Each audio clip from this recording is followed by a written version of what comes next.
garbage these jokers were spewing, and we didn't think it was important. Our Constitution survived a revolution and a civil war and 2 world wars. Why should we worry about a few German eggheads? Especially since America was economically thriving under such oppression. The foundations of the complex had been built, but we still couldn't see the complex itself. The complex was hidden under paragraphs of obscure text and in college curricula at places like Tulane University, under the unlikely auspices of American Studies. Talk about a wolf in sheep's clothing. It all seemed so benign, and we figured that if college students went off and had sex and did drugs and engaged in teenage rebellious decadence, oh well, they'd eventually come back to the Constitution just the way their parents had. We slept while the other side armed, and while we snoozed, they secretly stole away our defensive weaponry, our allegiance to the Constitution and to freedom of speech and opinion. It was only when they fired the first shots over our bow that we noticed we were unarmed, and that they had weaponized the cloudy bacteria of their philosophy into full-bore ideological anthrax, ready to deploy on a moment's notice. The line was becoming clear. Marx and Hegel had paved the way for the progressives, who in turn had paved the way for the Frankfurt School, who had then attacked the American way of life by pushing cultural Marxism through critical theory. The Frankfurt School thinkers had come up with the rationale for radical environmentalism, artistic communism, psychological deconstruction of their opponents, and multiculturalism. Most of all, they had come up with the concept of repressive tolerance, aka political correctness. They had penetrated the academies. My American Studies program at Tulane had far more Adorno and Gramsci and Horkheimer and Marcuse than Twain or Jefferson or Lincoln. There was some trickle-down intellectualism going on. All the college students who worked through these programs and took swigs from the Frankfurt School bottle labeled "Drink Me" shrank mentally and ended up as parts of the complex. But that didn't explain how American society as a whole was taken over by this stuff. I just couldn't understand it. How did Frankfurt School philosophy, which is obviously complicated, highfalutin stuff, become a mass psychosis? How did it trick so many millions of people? And I had another question, too. Frankfurt School philosophy was all about criticizing from the outside. It was about tearing down society by taking it apart, piece by piece, razing it to the ground. That stuff doesn't go over very well in this country because people here are generally happy. We don't see Disneyland as an emblem of corporate greed or capitalistic exploitation. We see it as a fun place to take our kids, and if somebody tried to tear down Disneyland in the name of the collective, we'd have a shit fit. So how did this outsider's philosophy penetrate our hearts and our minds? How did the complex, which was a huge philosophical system designed to take America head-on, recede into the background so much that a few decades later, we can't even recognize that it exists? Then I read Saul Alinsky's Rules for Radicals. If Marcuse was the Jesus of the New Left, then Alinsky was his St. Paul, proselytizing and dumbing down Marcuse's message and making it practical, and convincing leaders to make it the official religion of the United States, even if that meant discarding the old secular religion of the United States, the Constitution. Rules for Radicals might just as well be entitled How to Take Over America from the Inside. It's theory made flesh. Alinsky laid it out step by step, but we were too busy fighting the results to read his game plan. Let's start by noting who Saul Alinsky was. Alinsky was an avowed communist, dedicated to installing communism in America from the inside, using the most clever tactical means he could devise. He was born in 1909 in Chicago, and like his Frankfurt School counterparts, he quickly migrated toward Marx. He attended the University of Chicago and majored in archaeology, but dumped that after he couldn't get a job. After working as a criminologist, he became a community organizer. Yes, a community organizer, for the Congress of Industrial Organizations, CIO, a major union run by John L. Lewis, an anti-communist leftist who actually pushed for the election of Republican Wendell Willkie in the 1940 election in the hopes that if Willkie were elected with CIO help, the CIO could win major concessions. From Lewis, whom Alinsky called one of the most outstanding figures of our time, Alinsky learned hard-nosed tactics, and he applied those hard-nosed tactics to his own Marxism. One of the crucial lessons he learned was that he had to work from the inside. Whereas new left leaders like Marcuse preferred to bash the system from the outside and alienate all those who were part of it, Alinsky knew that it was more important to pose as an insider to achieve his aims. It worked brilliantly. Time magazine bought into Alinsky's act in a 1970 profile. It is not too much to argue that American democracy is being altered by Alinsky's ideas. In an age of dissolving political labels, he is a radical, but not in the usual sense, and he is certainly a long way removed from new left extremists. This, of course, was not true, not in the slightest. His own beliefs were intensely close to those of Marcuse and the Frankfurt School. It was only his practicality and pragmatism that distinguished him and made him infinitely more effective. Alinsky took on the trappings of American constitutionalism in order to insinuate himself insidiously into the American consciousness. He scorned flag burning as counterproductive. He talked about the founders on a regular basis. He even posed as a conservative when it suited his purposes. Time sums up the popular view of Alinsky, a view he cultivated with minute forethought. Alinsky claims to be doing nothing more un-American than following the precepts of the Founding Fathers. In the Federalist Papers, James Madison warned against allowing any class or faction to acquire too much power. In his own way, Alinsky is trying to redress the balance of power within contemporary America. If the desire to preserve basic American principles makes one a conservative, then he indeed qualifies. He surely offers proof, if any is needed, that significant change can be accomplished within the American system. This about a man who constantly cited communism as his governing philosophy. It is no wonder Alinsky was so effective. Alinsky summarized his strategy for instituting Marxist change in his 1971 book, Rules for Radicals, a pragmatic primer for realistic radicals. It's actually an excellent book, clear where Marcuse is foggy, irreverent where Adorno is stagnant, dirty and funny where Horkheimer is abstruse and boring. The book's dedication page explains in a nutshell what was so dangerous about Alinsky. He mixed a dash of religious fervor, a sprinkle of American founding talk, and a heavy dose of kiss my ass into a concoction that was relatively easy and fun to swallow. The first page has an epigraph from Rabbi Hillel, one from Thomas Paine, and finally Alinsky's kiss my ass epigraph. Lest we forget at least an over-the-shoulder acknowledgement to the very first radical. From all our legends, mythology, and history, and who is to know where mythology leaves off and history begins, or which is which, the very first radical known to man who rebelled against the establishment and did it so effectively that he at least won his own kingdom. Lucifer. Only a true egoist would cite himself in his epigraph, but that was what made Alinsky so unique. His brazen disregard for tradition sewn together with the dressings of majority society. Alinsky immediately makes clear where he stands on politics. He's a Marxist, and a pragmatic Marxist at that. Alinsky's role as a pragmatic communist is to succeed where his fellow radicals had failed.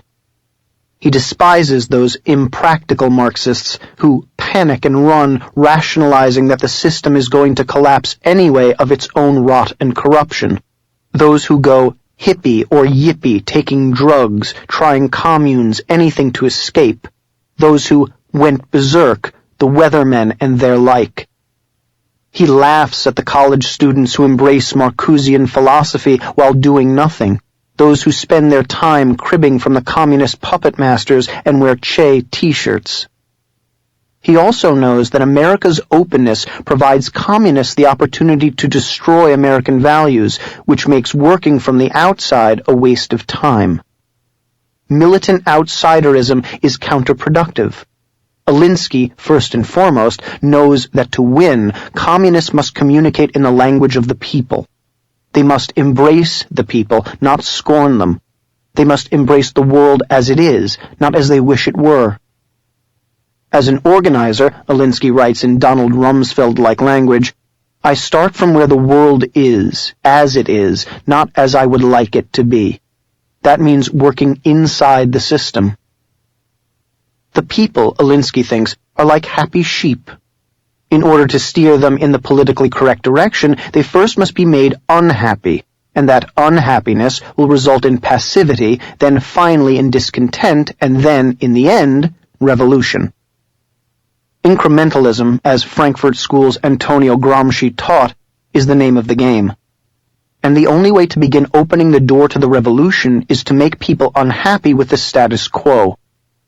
Revolutionaries aren't supposed to afflict the comfortable and comfort the afflicted. They're supposed to afflict everybody, making them long for a mass overturning of the system as a whole. After calling for the destruction of the system John Adams helped create, Alinsky, with his typical aplomb, actually quotes John Adams to back him up. Adams must have been spinning wildly in his grave as Alinsky dug out his dog-eared Adams quote-book. Alinsky's clever merging of fake founding philosophy with his own Marxism led him to internal contradictions that would have sunk a lesser ego. While championing freedom, for example, he hated the idea of individual freedom the founders loved. He wanted communal freedom, which is to say, tyranny led by the government. The greatest enemy of individual freedom is the individual himself, he wrote. This is typically Rousseauian messaging. Community trumps the individual, and, in fact, individualism can only exist within the body politic. In other words, workers of the world unite from within the system. And he united his ideas under the rubric of change. Yes, change. He also liked hope, because his personal philosophy is anchored in optimism. Sound familiar? Alinsky says he's not looking for a Marxist revolution, but he is looking to provide a manual for the have-nots against the haves. That sounds an awful lot like Marxism to me. All of this is great rhetoric, but how would Alinsky actually build his forces? How would he find his minions? By finding the raw materials. He tells us straight out what he's looking for in a community organizer. First off, he looks for flexibility. That means moving from method to method, argument to argument, fighting like a guerrilla rather than like a coordinated army. Don't worry about methodological consistency, says Alinsky. Just do what you have to in order to win. Alinsky believes that the ends justify the means as a general rule. He believes that fearing corruption of your internal values only leads to paralysis, and that the only way to truly win is to abandon yourself wholly to your ends. As Stalin would have put it, you have to break a few eggs to make an omelet. Alinsky liked omelets. This obviously runs directly counter to the notions of Judeo-Christian morality, which ardently state that right ends cannot justify wrong means. That is why American society has such a tough time handling Alinsky's acolytes. He didn't play by their rules, and they couldn't play by his rules. Alinsky simply didn't care about Judeo-Christian morality. He was a total moral relativist who declared, without batting an eye, one man's positive is another man's negative. He actually made the argument that Nazi resistors weren't objectively moral to the Nazis.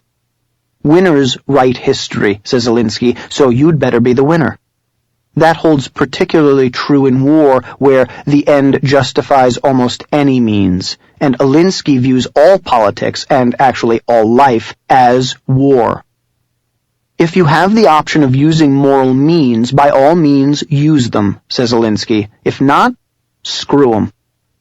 As he said in his usual colorful language, the alternative to corrupt victory is to go home defeated with my ethical hymen intact. And he was no virgin. His bottom line is plain and unvarnished. Kick ass, and then pretend you were doing the moral thing. Lie, cheat, and steal for victory. If you have to lie to win, then lie and win. Then lie about your lie. If you have to win with brutality, then be brutal and win, and then rewrite history about your brutality. Always cloak your goals in widely agreed upon American terms that people buy into. Things like the Declaration of Independence or the common welfare provision of the Constitution. Sure, you may be standing for none of those things, but that doesn't matter. Victory is what matters. It's the Chicago way. Second, Alinsky looks for confidence. Weak-willed people never win, and those who doubt themselves are weak-willed. It takes confidence to go after your opposition with a chainsaw. Those who have self-confidence will not shy away from conflict, which is an essential feature of progress, he says, channeling Hegel. Third, Alinsky espouses the value of experience. Education as a community organizer means embracing Rousseau-like experiential learning. Since history doesn't repeat itself, all history is changeable and changing. This is also an excellent rationalization for young people to ignore the wisdom of the past. This time, just like every time, things are different. Fourth, Alinsky suggests certain various personal qualities in organizers. Here are some of the most important. Sincerity. The good community organizer must be absolutely honest and sincere. This is good advice for any politician, but it is excellent advice for someone trying to work with populations different from his or her own. Curiosity and irreverence. The organizer must be curious because everything needs to be questioned. Values must be questioned. Morals must be questioned. This is basically critical theory in practice.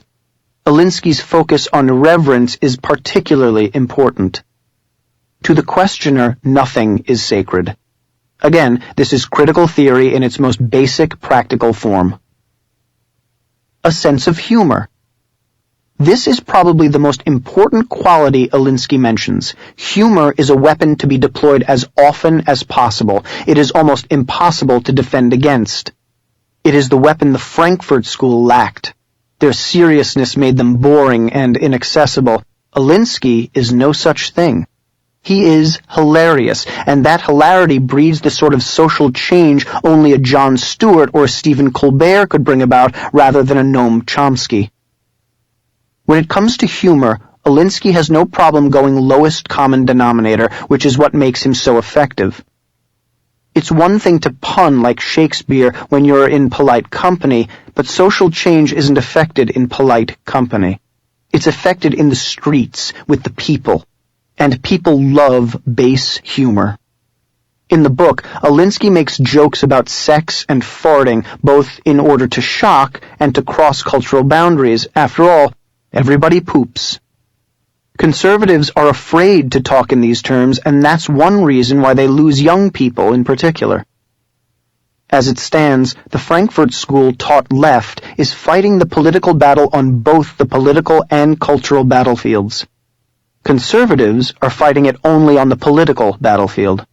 That means that art, humor, song, theater, television, film, dance are all devices used every day in order to influence the hearts and minds of the American people.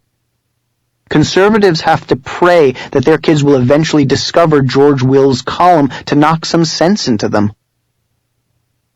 Once he's got his organizers, his soldiers for the battlefield, Alinsky lays out his tactics. He's not just Machiavelli, he's Sun Tzu. Here are his rules for tactical warfare, quoted verbatim. 1. Power is not only what you have, but what the enemy thinks you have.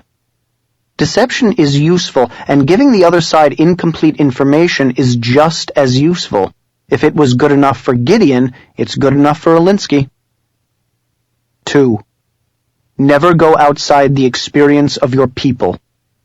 You can't preach abortion to Catholic priests or pork to Jews. Work with the material you have, or you'll confuse your own forces. 3.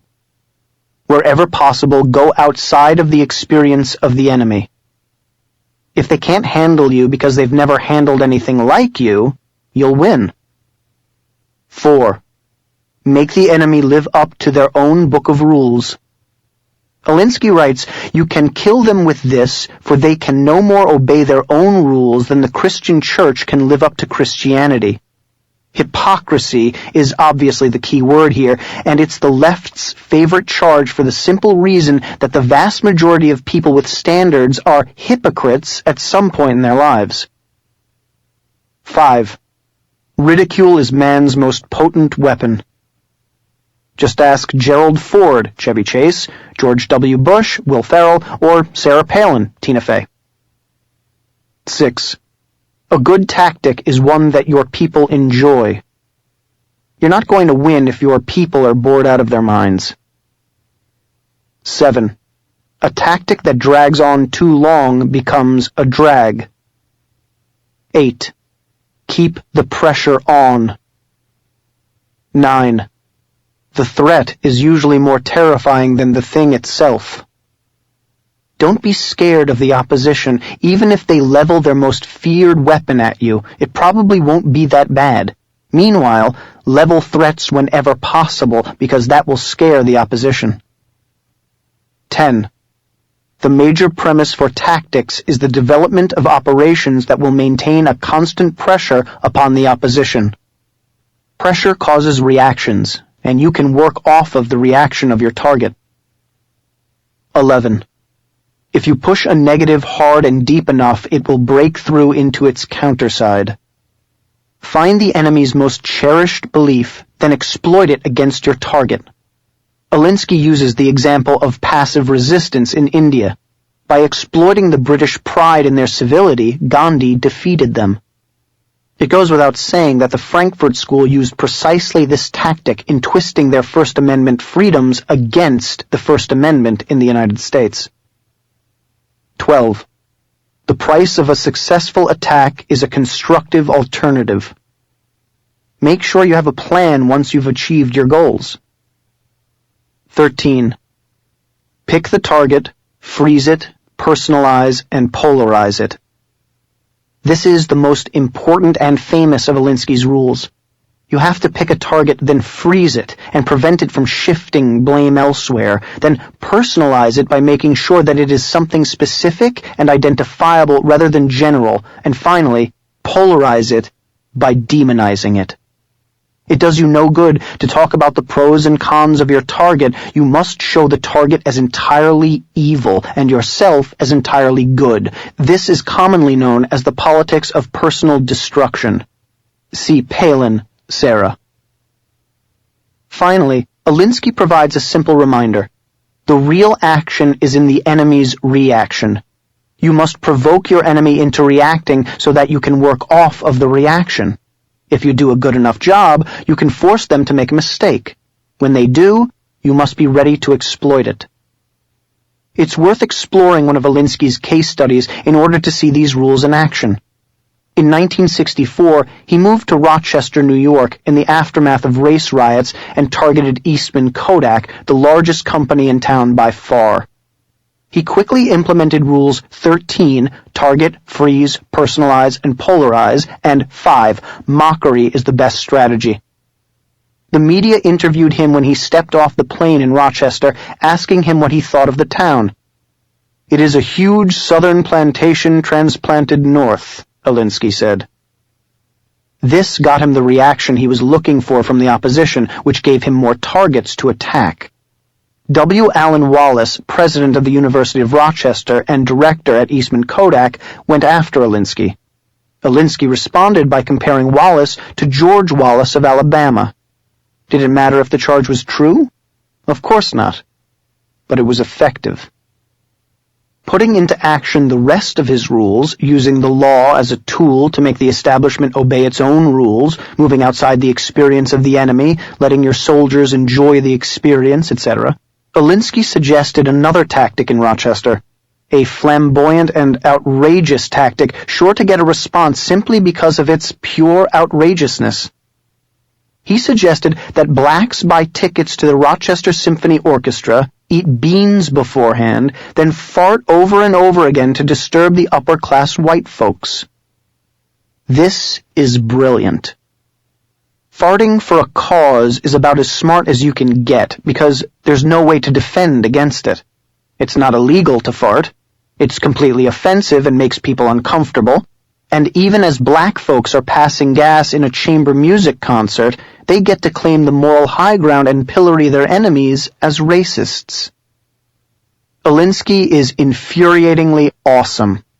He's smart where his compatriots are intellectual, and always reaches his intended audience, something professors often fail to do.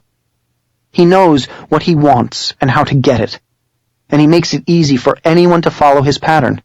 The trickle-down intellectualism of Marcuse and Horkheimer might have worked on a college level, where students substituted professors for parents as authority figures and felt liberated by their new, less stodgy, be-yourself quasi-parents, but it took the brilliance of an Alinsky to bring the Marcuse Marxist creed to the common man by fooling him into thinking it was purely American. It took Alinsky's thug tactics to enervate the happy, healthy American middle class and get them to accept major changes to the status quo, and to mobilize the racial and sexual identity groups that Marcuse needed to substitute for the generally complacent middle class.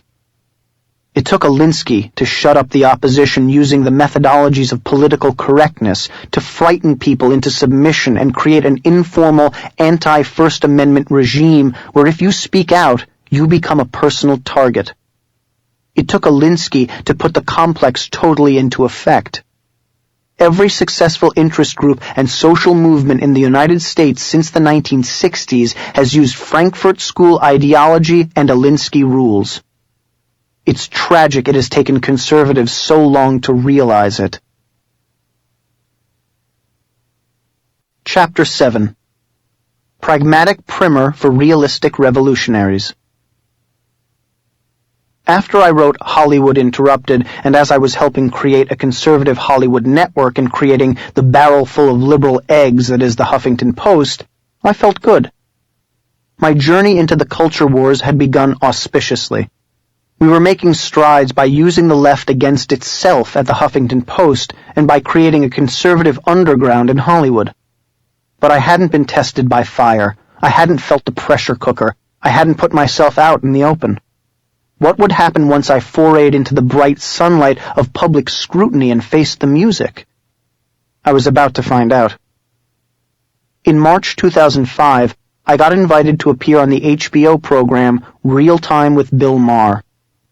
At the time, the left was starting to get its sea legs in terms of framing the Iraq War as illegitimate and President Bush as a heinous commander-in-chief.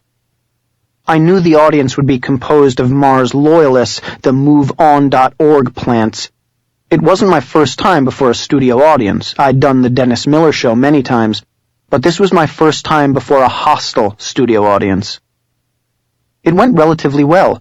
I defended Bush on the war, which made me a performer non grata, but I also got off a couple of one-liners, especially one mitigating the concern that people were having about teenage boys having sex with attractive 20-something teachers. At the time, there was a spate of those things happening, and I said something predictable that your average red-blooded male would say, explaining that there's a double standard and a fundamental difference between a teenage girl having sex with her older male teacher and a teenage boy having sex with his hot female teacher. It was a throwaway line that, in my mind, ameliorated my presence on the panel, a line that conveyed that I wasn't one of those stodgy conservatives. I got off the show after having been fearful of the audience and Maher pummeling me, and I had survived without a problem. Maybe I'll get invited back again, I thought to myself. At the post party, I received universal plaudits from the cast and crew, and I was treated like a regular citizen by Bill Maher and by an actor from the West Wing. It felt good to be patted on the back instead of being treated like a pariah. I was riding high. The following Monday, I got a call from a friend of mine a closeted conservative Hollywood